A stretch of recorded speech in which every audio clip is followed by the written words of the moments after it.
What is going on? It is Nate the Game Guy coming back with another video at hand. Today I'm going to discuss a topic that I would definitely bring up at some point or another, and that is disc rot. What exactly is disc rot?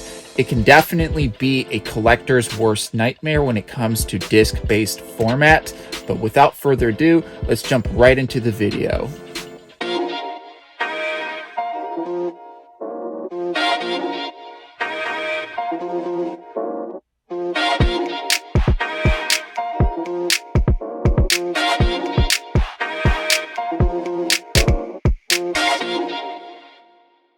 Alright, so this is definitely a subject that I would have to cover at some point on this channel, and I definitely said that I would talk about this in the previous video. Disc rot. So what exactly is disc rot? Unfortunately, like the name suggests, it's when your disc begins to rot away.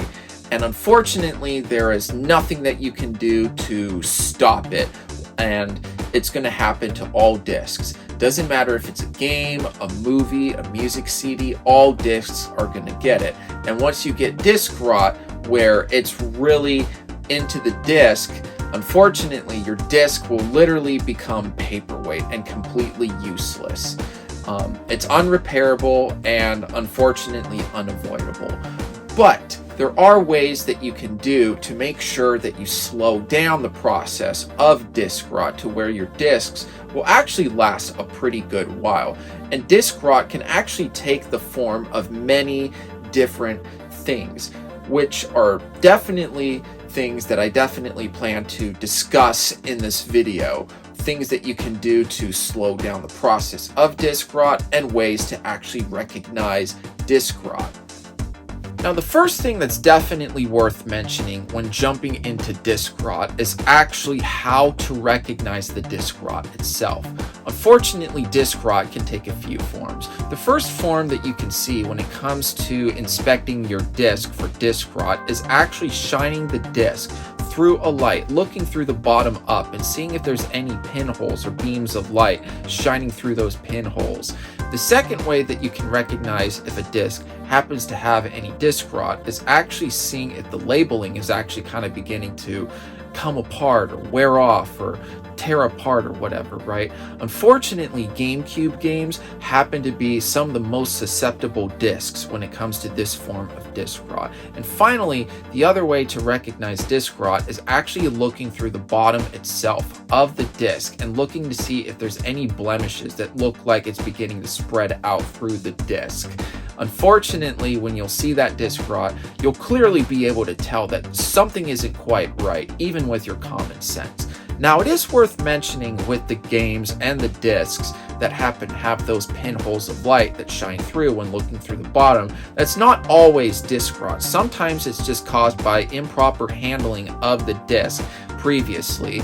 And one of the most accurate ways to make sure that it's actually disc rot or just actual improper mishandling is actually using a data checker or CD checker. Now, unfortunately, I don't remember any programs at the top of my head, so instead I'll link in the description below a video by the immortal John Hancock that has actually shows how to use these data checkers or CD checkers in his videos when it comes to his own personal collection with Sega Saturn. Now, when it comes to discs that happen to have the pinholes when it comes to disc rot, unfortunately it is Sega Saturn, Sega CD, Sega Dreamcast, and GameCube, which unfortunately happen to be the most susceptible when it comes to this form of disc rot. Now, one thing that's also worth mentioning when it comes to those blemishes, as mentioned earlier, when it comes to discs when recognizing disc rot, is sometimes you'll actually see there is some blemishing below the disc itself where it actually kind of looks a little bit like a mild coffee stain.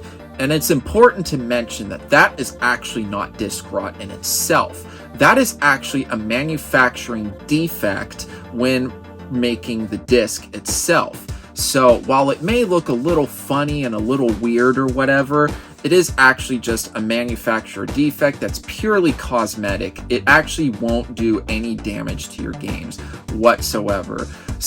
Two of the most common systems that I've noticed when it's come to those little cosmetic flaws are with 360 games and PS2 games. So that's definitely something worth mentioning when you are looking for blemishing when it comes to disc rot.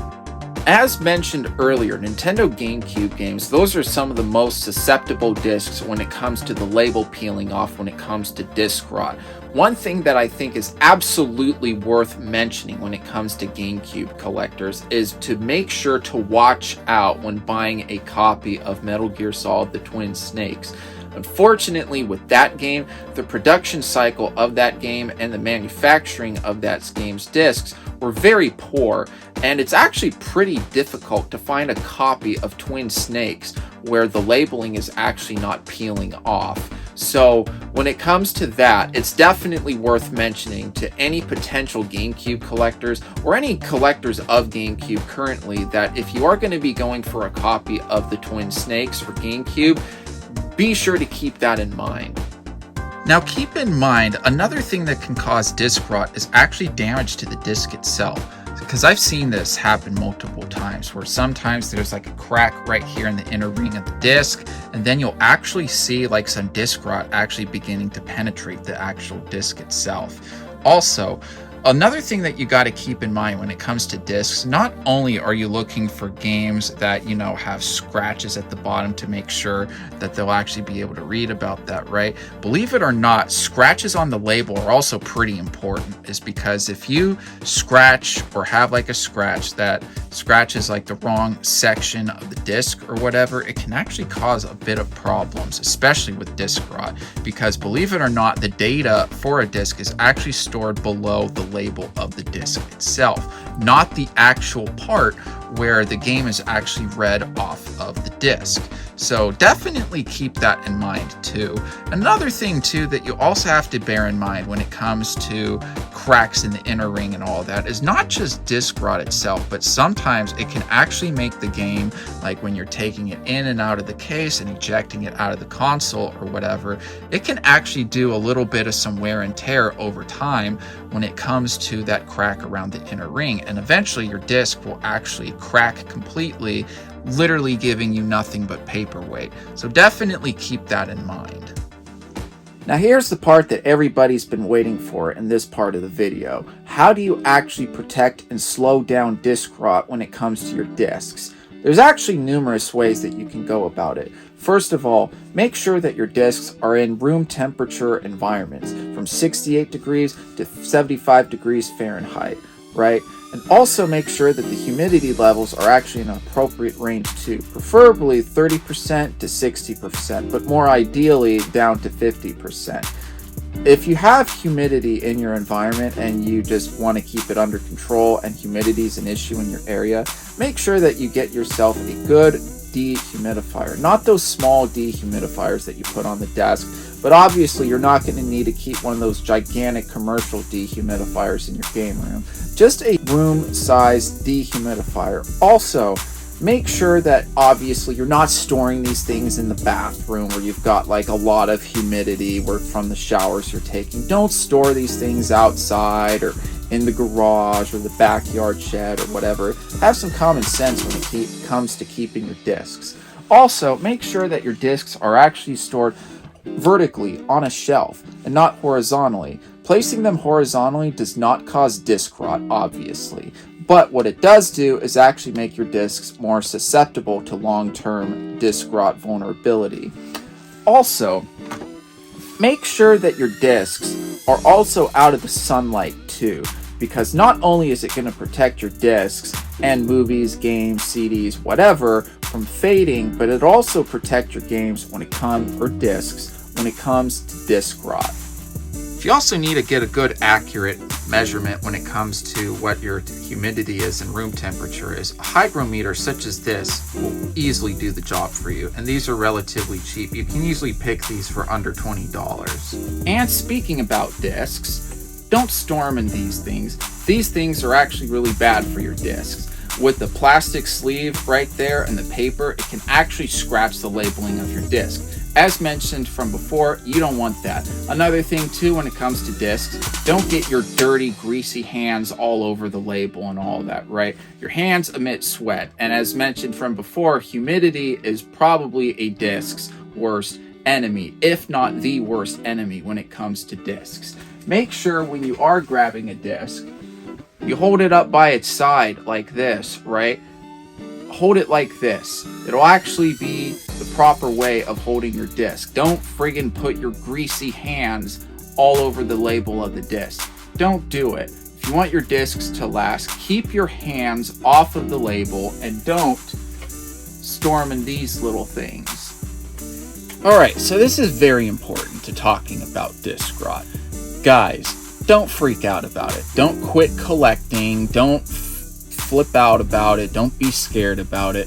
It's all good, right? Yes, it's unfortunate that these things are eventually going to rot away at some point, and our great-great-grandchildren are never going to experience some of this stuff on its original media format. But as I mentioned, you know, if you use some common sense, you actually take care of your stuff, right? It'll actually last a pretty good while. And I've actually read some really reliable resources online that, you know, if you actually do a good job taking care of this stuff, it'll actually last you past your own lifetime, right? Let's face it, we're people, right? We all got to have a hobby that makes us happy, whether it's collecting, hiking, fishing, watching movies, right? We all got to have something that makes us happy. And don't let something as stupid as the fact that, oh, these things will rot away at some point, you know, stop you from doing what you enjoy. Keep collecting games, keep playing games. Don't worry about this disc rot stuff, right? It's definitely worth mentioning. It is worth talking about. It is worth taking care of your stuff. But what it's not worth is giving up a passion of yours over something stupid. And that'll conclude this video when it comes to disc rot. Hope everybody did enjoy the video, learned a few things new, learned a few things helpful. If you have any comments, questions, whatever, feel free to comment in the comment section down below. Please give the video a like. It helps boost the video up in the YouTube algorithm so more people can find this video. And please be sure to subscribe for more game-related content and game collecting videos. Hope everybody did enjoy the video, and I'll be seeing you guys next time.